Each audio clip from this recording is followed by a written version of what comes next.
Yun guys, lang natin. 1, 2, 3, 4, 5, 6. Sorry, isa.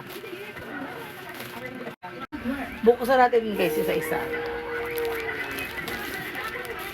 Unang pantalon. Yay! Ayan na!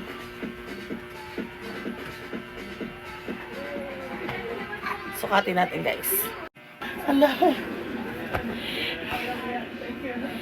Yan guys, nasukat ko na lahat. Nakikita ko yan dito. Papakita ko lang sa inyo isa-isa. Whew. Una guys, eto, free to ni seller sa amin. Tuwing nagla-live siya, meron siyang binibigay na free. So, paunahan yun. So, ito yung nakuha ko. May drip siya dito. Tapos, ito. Tapos, jean siya. Ito yung first na pantalon kong ganito, guys. Oo, sobra. Ito lang, first. So, guys, isa. Papakita ko dito yung, pag may, ito guys, hindi ko siya sinukat. Pero, papakita ko dito yung mga sinukat ko. Isa. Tapos, ito lang yung ibang kulay na kinuha ko. Kasi, parang pare-pares yung kulay na kinuha ko. So, ito lang yung bright color. Punta ko to sa museum, guys. Ayan, guys. Papartneran ko lang to na, mahilig kasi ako sa white shoes. So, papartneran ko to ng white shoes, tapos white na damit. Tapos, black na bag. Ayan. Pakita ko dito yung fit, guys. Ayan. Pakita ko dyan. Bali, 5'4" yung height ko, guys. Ayan. Sakto lang siya sa akin. Tapos yung shoes ko kasi, parang siyang, may tumataas siya. So, ito siya guys. Yan. Merong lip siya dito. Medyo malaki. Tapos, meron din dito sa gilid. Yan guys. So, yan. Pangalawa. May bulsa rin siya dito. Guys, nabili ko lang itong mga to ng 280 pesos kay seller. Itatag ko si seller para bumili kayo sa kanya. Mabait si seller, guys. Tapos guys, bumili din ako ng mga pantalon na pampasok. Medyo maingay, guys. Pampasok siya sa trabaho in case na may viewing, ganyan-ganyan. So, ito yon guys.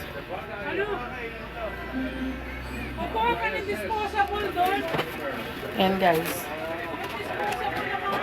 Finit ko din to guys. Ang ganda nito, promise. Ayan. Konti lang yung rip niya. So, presentable pa rin siya isuot. Tapos, sa partneran ko ng coat, yung pinag-iipunan kong coat, pa-partner ko dito pag nabili ko yon. Ayan guys. May rip lang siya na konti. Tapos, ganun din siya sa kabila. Nandito siya guys. Papakita ko sa inyo yung fit niya. Ayan.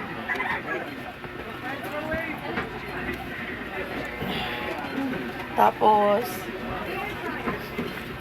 ito yung una kong alam ko, o ito yung unang kong minine. Grabe, guys, kapag sa kanya kayo nag-mine, ang daming nagmamine doon. So, as in agawan talaga pag mga ano. Ito guys, talaga ito yung minine ko na una sa kanya. Kasi, gusto ko yung kulay nito guys. Yan, kahit anong damit pwedeng bagayan. Tapos, katulad din siya nung isa. Ibang color lang to. Ayan, para siyang nang nirip. Sinukat ko rin to guys, yung fit nito. Bagay sa akin guys, kasi 44 yung waistline ko talaga guys. Tapos, medyo malaki yung legs ko. Makikita nyo naman yun dito guys, kasi pinit ko. Mas mahilig din kasi ako sa mga sleeveless. Yun. Eto guys, ito yung wasak na yun. Ito yung kakaiba kong minay. Hindi ko to, medyo wide yung legs niya. So bagay dito sa mga white shoes. Yan. Ang ganda guys. Hindi ko alam kung ito or yung pink yung susuotin ko punta ng museum.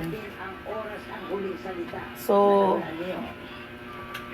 meron lang siyang konting discoloration ata to. Kaya bili ko ata to na instead of 280, ito yung 220 na lang. Last na to guys. 6 lang naman yun. So, ito yung wasak talaga. Siguro pag magmumall na lang to susuotin ko guys. Kasi hindi man to pwedeng pang simba din. Pero ang ganda nito guys.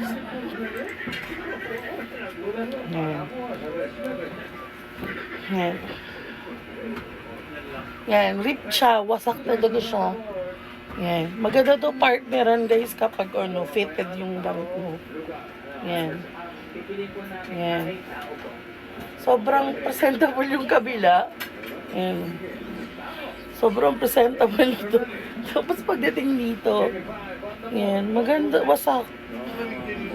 Parang feeling ko na ganun din ito sa kabila before. Yan. So guys, makikita nyo yan dito while explaining, makikita nyo yan. Tapos guys, bumili kayo kay seller. Hindi ako doon pero ang ganda talaga, ang ganda ng mga item niya. Tapos, mabait pa si seller. Tapos sana makakuha din kayo ng freebie. Yan lang guys. Thank you. Bye-bye.